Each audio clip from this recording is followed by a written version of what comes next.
Hello guys, welcome to my YouTube channel. So guys, आज हम पढ़ेंगे ट्रांसफार्मर। गाइस, ट्रांसफार्मर क्या होता है?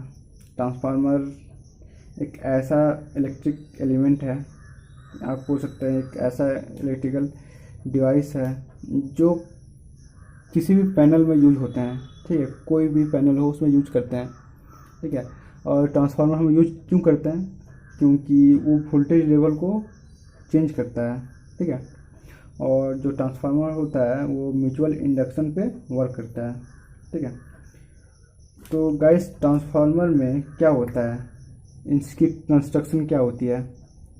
कंस्ट्रक्शन में क्या होता है, देखिए, ये होता है प्राइमरी साइड, इसको प्राइमरी साइड बोलते हैं,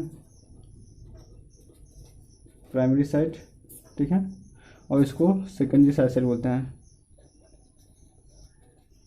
सेकेंडरी साइड बोलते हैं।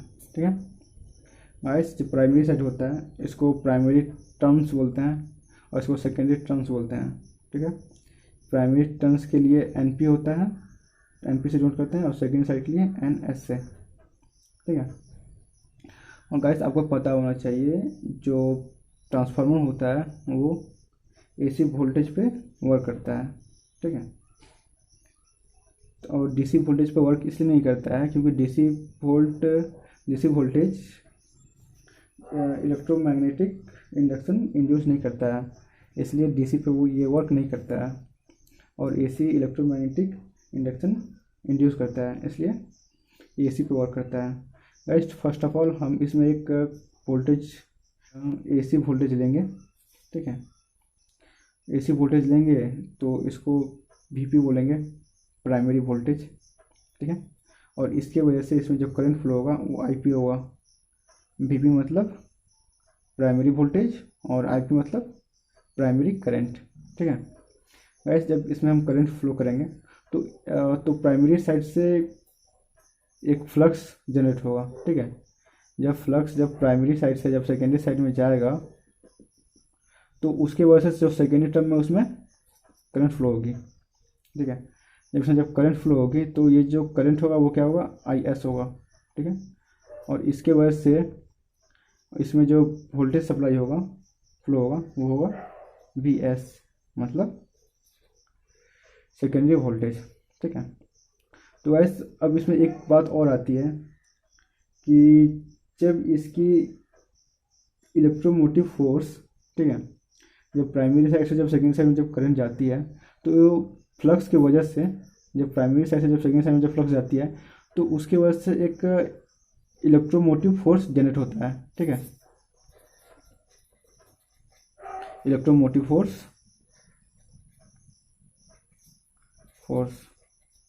इलेक्ट्रोमोटिव फोर्स जनरेट होता है। ठीक है, इलेक्ट्रोमोटिव फोर्स कंटिन्यूसली चेंज होता रहता है क्योंकि जो वोल्टेज होती है वो अप और डाउन होती है। ठीक है, एसी करंट में यही होता है, वो वोल्टेज फ्लक्चुएट करती रहती है। इसकी वजह से इसकी जो इफ़िशियंसी है, मतलब इलेक्ट्रोमोटिव फोर्स है, वो चेंज होती रहती है। जब यहाँ से जब प्राइमरी साइड से जब सेकेंड साइड में जब जाती है करंट, ठीक है, तो उसके लिए उसकी इफ़िशियंसी चेंज होती है। फिर सेकेंडरी साइड से जब प्राइमरी साइड में जाती है तो इसकी भी इफ़िशियंसी चेंज होती है। ये सेकेंडरी था और ये प्राइमरी था। ठीक है, तो इस कंडीशन में यही होता है गाइस। और एक बात, वोल्टेज जब फ्लक्चुएट होता है, हमने बताया अभी, जब वोल्टेज जब फ्लक्चुएट होता है तो उस कंडीशन में इसकी जो इफिशियंसी है वो चेंज होती है। ठीक है, यहाँ जब वोल्टेज जो होती है इसकी चेंज होने लगती है, वोल्टेज इंक्रीज और डिक्रीज करता है। तो गाइस, और एक बात होती है इसमें कि अब हम इसको अगर, तो पावर पे इसकी कोई वैल्यू नहीं होती है, मतलब पावर इसका चेंज नहीं होता है, इसका वोल्टेज और करंट चेंज होता है। सो गाइस, अब एक बात होती है कि अब पावर होगा तो सेम रहेगा पावर। ठीक है, पावर सेम है, लेकिन हम लोग का जो वोल्टेज है वो क्या है, वोल्टेज हम लोग का क्या है, वीपी और आईपी। वीपी और आईपी किसके लिए है, प्राइमरी साइड के लिए है। ठीक है, और सेकेंडरी साइड के लिए क्या है, सेकेंडरी साइड के लिए है वी एस और आई एस। लेकिन इसका जो पावर है वो बिल्कुल चेंज नहीं हो रहा है। ठीक है, जो पावर चेंज नहीं हो रहा है, तो गैस इसमें देखने वाली बात और एक है कि जो वोल्टेज और करंट जो है ये इन्वर्सली प्रोपोर्शनल होती है, ठीक है। यदि इसका वोल्टेज इंक्रीज हो, ठीक है, तो इसका वोल्टेज करंट इंक्रीज होगा, ठीक है। अगर इसका करंट इंक्रीज हो तो इसकी जो वोल्टेज है वो इंक्रीज होगी। ये आपको याद होना चाहिए, आपको पता होना चाहिए, ठीक है। अब गाइस इसमें और एक बात आती है, इसकी जो फ्रीक्वेंसी होती है ये चेंज नहीं होती है, नॉट चेंज, ठीक है। इसकी जो फ्रीक्वेंसी होती है वो चेंज नहीं होती है गाइस। अब हम इसका रिलेशन हम निकालते हैं। अब इसका जब हम वोल्टेज डेवलप का हम निकालते हैं इक्वेशन, तो कैसे निकालेंगे, ठीक है। जो ई एस है, ई एस जो है, ई एस है electromotive force of secondary side, ठीक है। तो इलेक्ट्रोमोटिव फोर्स सेकेंडरी साइड है, तो सेकेंडरी साइड को तो एन एस और D five by D T, okay. Second side है यस, सेकेंड साइड है इलेक्ट्रोमोटिव फोर्स, ठीक है। अब उसके वजह से अब प्राइमरी साइड का निकाले हम electromotive force of primary side, तो इसका भी है N P D five by D T, okay.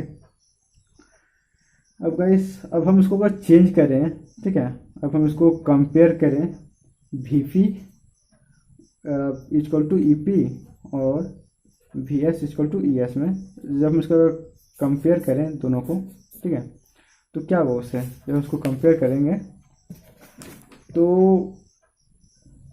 उससे ये होगा कि V S equal to minus N S D five by D T, ठीक है। और वी पी को हम अगर लेते हैं तो minus N P D five by D T, okay. Guys दो टर्म है, और उसके बाद जब इसको हम डिवाइड करते हैं, ठीक है, जब इसको हम डिवाइड करते हैं V S by V P, तो उस कंडीशन में क्या होता है N S by N P. Guys ये एक इम्पॉर्टेंट रिलेशन है, ठीक है, इसको याद करना पड़ता है, इम्पॉर्टेंट रिलेशन है, इसको याद करना पड़ता है। अब वैसे जब इसको हम पावर हम अगर कंपेयर करें इसमें पावर, हम पावर कैलकुलेट करें तो पावर में क्या होता है वी पी और I P equal to V S और आई एस, ठीक है। वी पी और आई पी और वी एस और आई एस क्यों है, क्योंकि वी पी और आई पी और दिया हुआ वी पी और आई पी और आई एस और वी एस, ठीक है, और इसका जो वोल्टेज है वही है, ठीक है। जब हम इसको डिवाइड करें वी एस और वी पी और आई पी और आई एस, इसको हम जब कंपेयर करेंगे तो एक रिलेशन और आएगा, रिलेशन एक ये आएगा I P by I S, ठीक है, और N S by N P. Guys ये दोनों इम्पोर्टेंट रिलेशन है जिससे हम पावर और वोल्टेज दोनों निकाल सकते हैं, यही होता है, ठीक है। आप पूछेंगे कि वी एस और एन पी, गैस यहाँ देखिए वी पी और ई पी और वी एस ई एस को जब हम अगर एक्सचेंज करते हैं तो उस कंडीशन में क्या आता है, उस कंडीशन में V S N S by D F by D T, N S by D F D T, और उस कंडीशन में V P N P minus D five by D T, ठीक है। जब हम इस इक्वेशन को जब हम सॉल्व करते हैं, उसको दोनों को डिवाइड करते हैं, हम जब डिवाइड करते हैं V S by N P, ठीक है, तो दोनों को हम डिवाइड करते हैं तो N S by D five minus minus cancel हो जाता है, तो उस कंडीशन में N S by N P, ठीक है। ये एक इम्पॉर्टेंट रिलेशन है जो कि सॉल्व करने के लिए, ठीक है, वोल्टेज डेवलप करने के लिए, ये इंपॉर्टेंट रिलेशन है वोल्टेज डेवलप करने के लिए। और उस कंडीशन में अगर पावर हम कैलकुलेट करते हैं तो पावर में क्या होता है, पावर में दिया हुआ है यहाँ पे V P N P, V P I P और वी एस और आई एस दिया हुआ है इस कंडीशन में, ठीक है। तो उस कंडीशन में हम वी एस और वी पी निकाल लेंगे, वी एस वी पी, ठीक है, और आई एस आई पी निकाल लेंगे हम, तो उस कंडीशन में क्या होगा आई पी आई एस बराबर एन एस एन पी, ठीक है, तो गैस यही है। ठीक है, जब इसके जब दोनों हम कंपेयर करेंगे, दोनों में यही होगा, वोल्टेज के लिए और पावर के लिए। ट्रांसफार्मर में गैस ये होता है। Thank you gas.